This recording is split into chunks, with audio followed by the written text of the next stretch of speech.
Welcome to another episode of The Dark Place, where we delve into the most intriguing and mystifying criminal cases over the past 20 years. I'm your host, Adam, and tonight we're going to be talking about the chilling case of Liam McAtasney. Now, before we dive in, please go to our social media pages, which are the YouTube, Facebook, TikTok, Instagram, and Spotify, The Other People's Show. So, on December 3rd, 2016, the disappearance of Sarah Stern shook the quiet town of Neptune City, New Jersey. Sarah, a 19-year-old aspiring artist, seemingly vanished without a trace. As investigators began to piece together the puzzle, they uncovered a web of deceit, betrayal, and a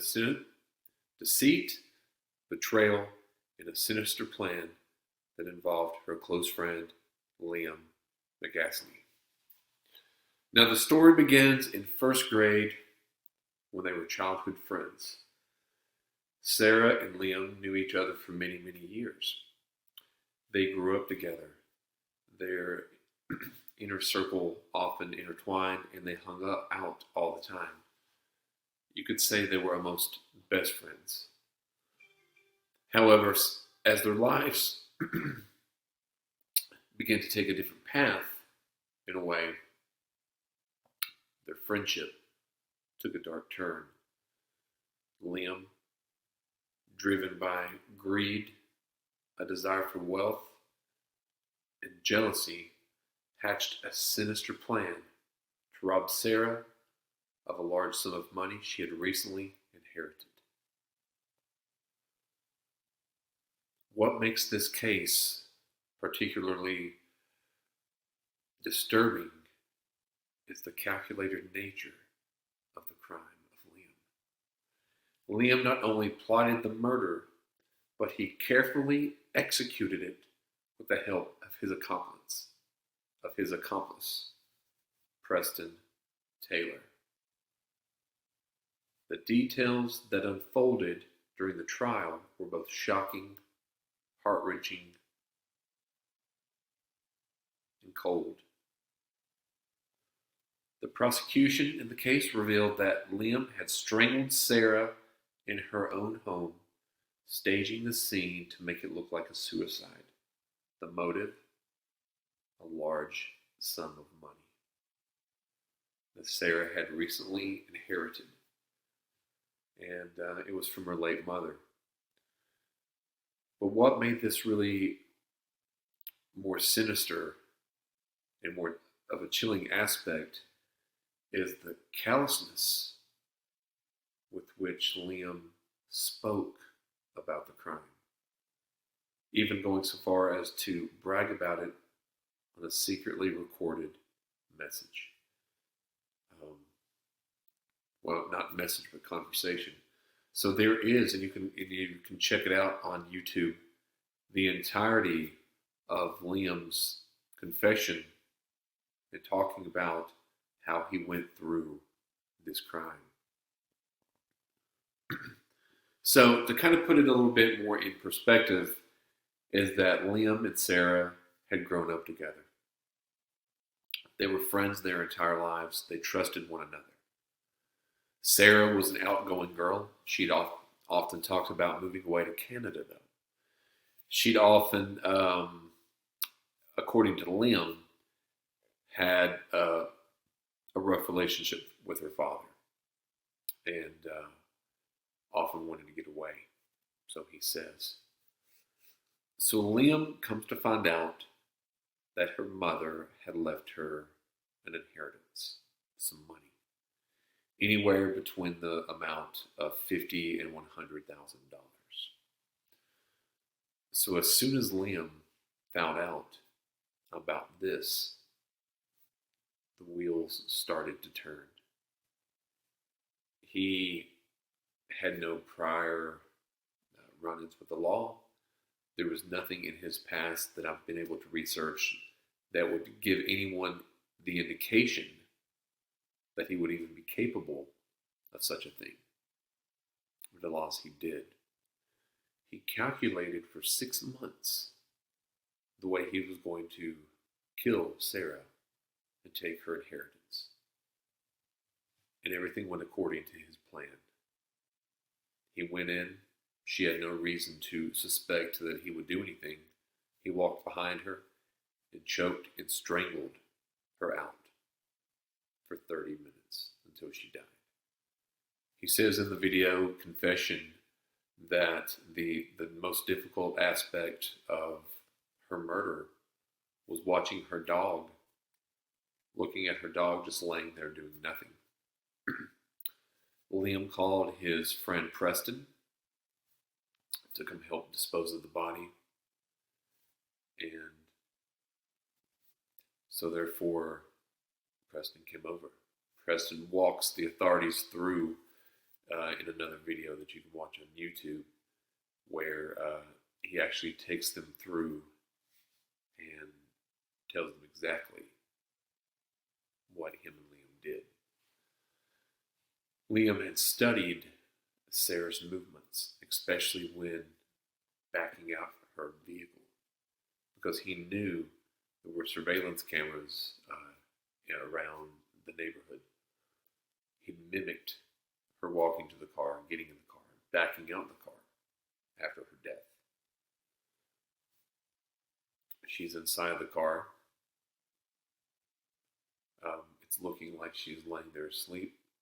He pulls out, drives to one of the bridges in Neptune City that overlooks a river that runs into the ocean. There's no surveillance cameras around. He disposes of the body, has his friend pick him up, and off they go, leaving her car there at the scene of the crime. He calculated in his plan, in Liam's plan, that he would be asked questions, that he would, he would plan to be asked and interrogated, but he would claim that he did that because that would prove his innocence. And that did prove his innocence, because in one of the videos he asks what were to happen if the body was thrown off and it's in the ocean. We'll never discover it. And he's very methodical in his questions, how he speaks to the officers, and it's like he already knows what they're going to ask him. He's done his research. And he tells his friend in the vehicle when he confesses, he pats his friend down. He says, I'm sorry, but I've got to check you for a wire. And he begins to tell his friend what happened and why he did what he did and how he did it. And,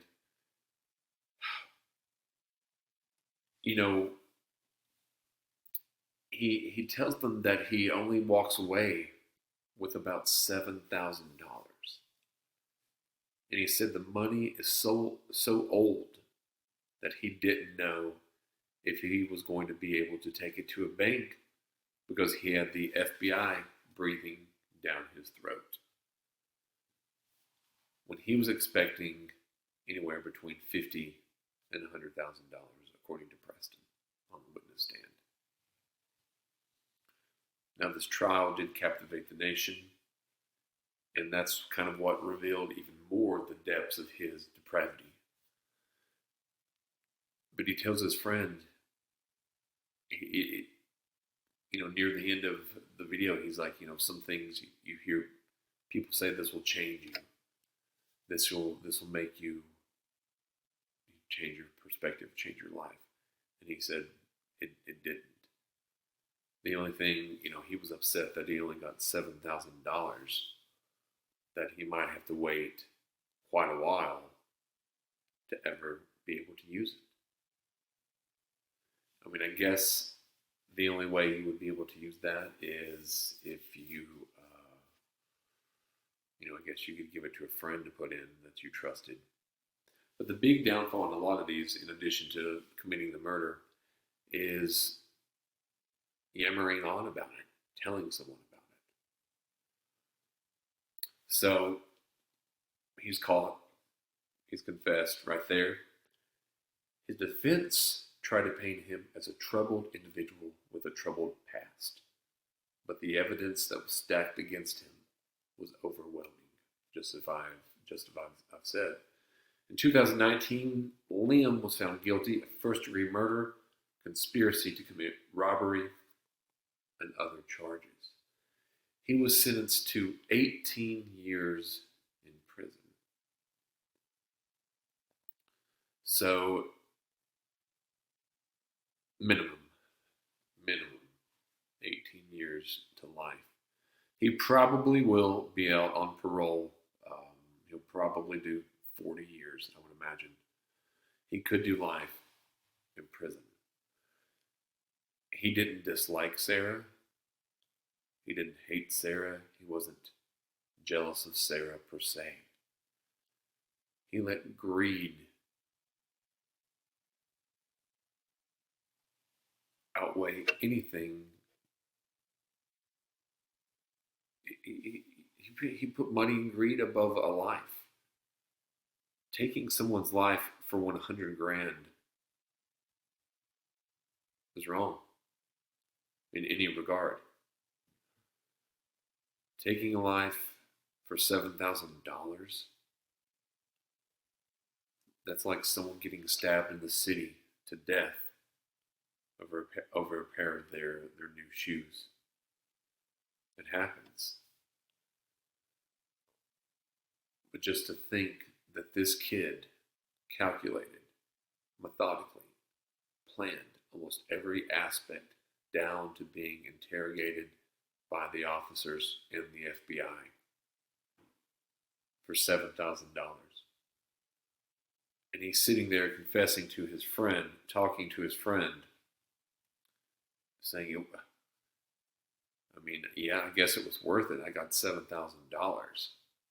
Which means his disregard for life is